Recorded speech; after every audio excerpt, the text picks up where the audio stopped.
What do you do when the prospect stops responding? They ghost you. It feels like that they've completely cut you off. That's what we're going to tackle in this training. All right.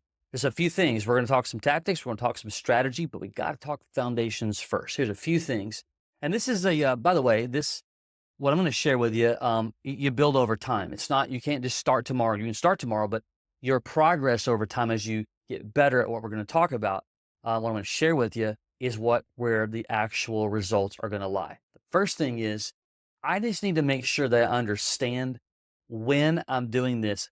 Is there outside forces that are challenging timing? Sounds elementary, but things like Thanksgiving, Christmas, middle of July, or whatever, or maybe you're in a part of the country that, you have a lot of influence from vacationers or whatever. So times are seasonal.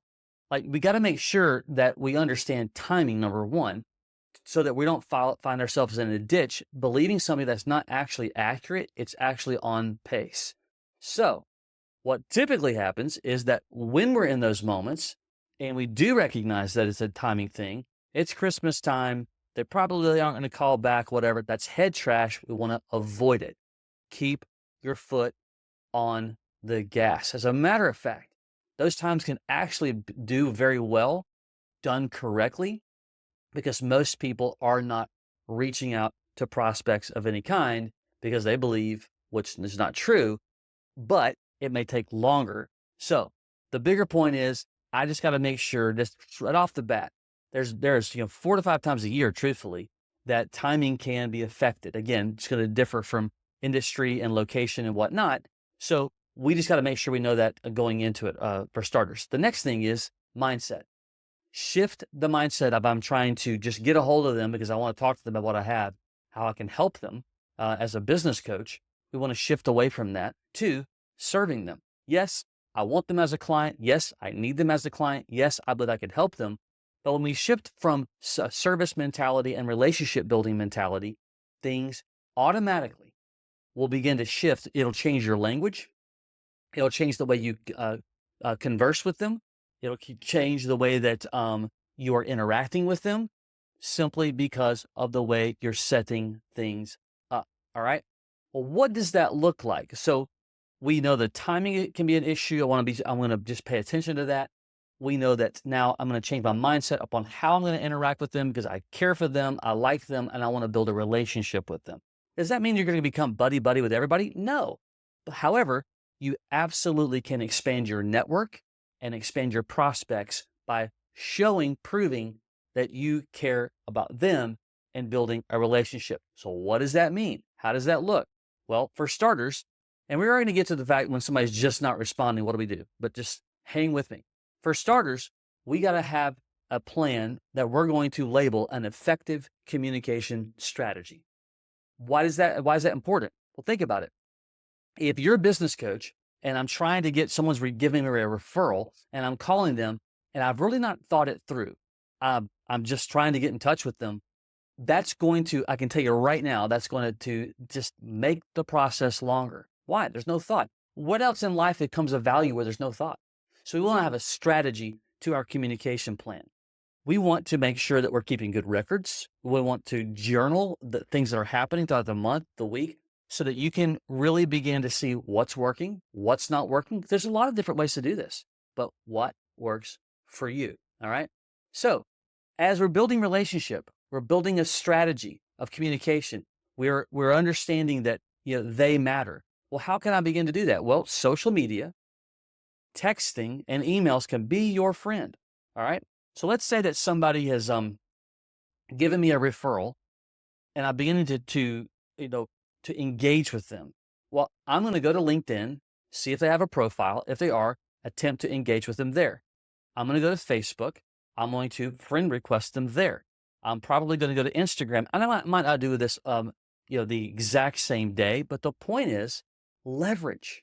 You want to leverage. We're talking about they're not responding to us. That's because they don't really know us that well. And all that they are seeing out of us is the fact that we've got something to sell them. We don't want to do that.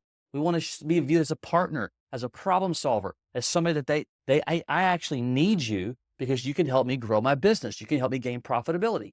But we got to get out of the rut that everybody else is in, which is I'm just viewed as I've got something. It's all about me, and that's the way they want to view it.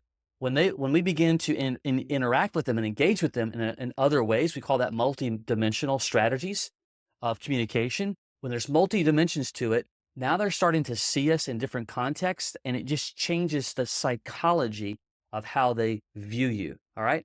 You're on Facebook, you're on Instagram, or at least most of you are. And so, when you're liking things and you're commenting here and there, that's going to increase the effectiveness when you are attempting to be able to interact with them and to communicate with them. All right. So that's one. I can utilize social media, leverage it. If I have their number, I can leverage even texting. How would I do that? Well, yes, I'm calling them, or yes, I may try to email them or whatever. But if I know their industry, there's ways to interact with them that's all about their industry. Let's say that they were in the roofing business, right? And you saw an article or you saw something that's related to their industry. I could send that to them. Hey, saw of this, thought of you, looking forward to connect at some point. Or a version of that, right? Has nothing to do with what I have to sell or whatnot. Again, these are the strategies that are going to significantly shrink this issue from happening where they stop responding to us. We've got to get on their same page. We've got to build a relationship with them at some level. Again, some will be a little bit, some will be a lot. It's just going to depend. If you're trying to get in touch with somebody in the mortgage industry, right? They're an agent, they're a loan officer or whatever, and the rates shift, or there's a big news that comes out about interest rates, or the housing issues, pricing, whatever. Again, you can use content that way. Speaking of content, maybe you listened to a podcast or you watched a YouTube video that was either it meant something to them, their industry, or something about them. Like, for instance, this happens to me quite often. We are a Jeep family. We own a number of Jeeps, right? And so I will pretty routinely have people that are in my sphere, both people I know you really well and people I don't know very well. Pretty frequently, I'll get someone to Facebook me, Instagram DMs, text me, whatever, a picture of a Jeep, an article about a Jeep, new Jeep model coming out, or whatever. Some of the aftermarket stuff, that happens quite often the time. Why? Because they know I care about Jeeps. The question is, as I'm getting to know this person, am I seeing anything, figuring anything out? Well, we can leverage social media to kind of, not always, but to see these things that we can begin to get on the same page with them. Because once they begin to see you interacting in those ways, that's when you're gonna be on their radar a lot more. All right. So finding ways to get on common ground with them, utilizing social media, utilizing text that has nothing to do with what you're trying to accomplish, which is to engage with them on how you can help them grow their business. So there's that. Then with the multidimensional, it's also multi-channel. So let's say that I do call them or send them an email. Let's say I send an email, hey man, looking forward to connect with you at some point soon. Would love to get some coffee with you, whatever the message is. We'll talk about message in a second. But whatever it is, I'm also going to send them an email. If I don't get a response, I'm going to follow up tomorrow with a text, or vice versa, or a DM in LinkedIn. Why? First of all, what if they didn't see the email? What if they didn't get the phone call? We think that they're avoiding us. Why do they didn't even see it? People are busy. But when I follow up with them in a different channel and I point to the channel that I did use, now it's just all psychology. They understand that you're attempting to get in touch with them. And because you're using different channels, and especially they did see it, what will happen is psychologically, you begin to ratchet up in all the people that are trying to contact them. You're going to start to make it above the ladder because you're using different approaches. Happens all the time. This is what's going to shrink the time for them to get back to you. All right. So DMs, text, email, believe it or not, if you got an address, postcards are amazing. I know they've been around forever. I know that, but the snail mail box is a treasure. Won't work for everything. You won't have everybody's physical address. No worries. But when you do, hey man, left you a voicemail last week, or I sent you an email on such and such. Hope to connect with you soon. A white postcard, red writing with just like 2 sentences. They cannot unsee it. Okay. So again, think multidimensional, test different things to see what works for you. What works for one coach may not exactly work for the next, and so on. But these things can matter. All right. Then you have your message. Not that, and none of these are like out of order. It all is one big thing that works together, right? You want to have a message strategy. Okay. You have the actual message of what you're trying to do. In our case, in our coaching system, we give coaches a message framework to be able to use. But part of that message strategy, though, goes back to the relationship building. It may be something about me just getting on the same page with them. Has nothing to do with that. So you want to be able to set out some different message frameworks on the amount of ways that you're going to engage with them. By the way, 8 to 12 times or so is the average to get someone to respond to us. Now, you may hear that and go, what? So what does that mean? That means that numbers that fluctuates. Those that are better at it, it's going to be shorter. Those that are not good at it, it'll be longer. But this average, thing, 8 to 12, it's a real number. And so what that means is if I've only reached out 5 or 6 times without getting anything back, then you're not there yet. Like you can't make the claim that they're not responding to you because you're not using the numbers correctly. And somebody will respond on the second time, some about be 13. This is where the multidimensional will shrink that effort. If all you're doing is texting somebody, if all you're doing is emailing somebody, then it's just going to make it more complicated. What if you've hit them? What if you're emailing someone? Here's one for you. And they hate email. They look at it twice a week, but you're like, man, keep reaching out. They don't respond. Keep reaching out. They don't respond. Or same thing with voicemails. They don't check their voicemail. How many times have you done that? Voicemail is full. I mean, that's the reason why building a strategy, I'm going to use phone, email, text, LinkedIn, and Instagram. Like those are my channels that I'm going to use, right? So that's step 1. Step 2, I'm going to reach out at least 8 times and I'm going to build a plan. I'm going to email, call, Instagram, it's some order. And you're doing it in a way though that it feels natural. You're doing it in a way that feels natural. Now, again, I'm a big believer in using Facebook just if they're on Facebook, and they probably are, just to build relationship about personal stuff. All right. Expanding your network matters. And these days, it happens to me all the time. Hey, saw you on Facebook. Looks like we have 5 or 6 people that we know together. Love to get to know you. Like, boom, done.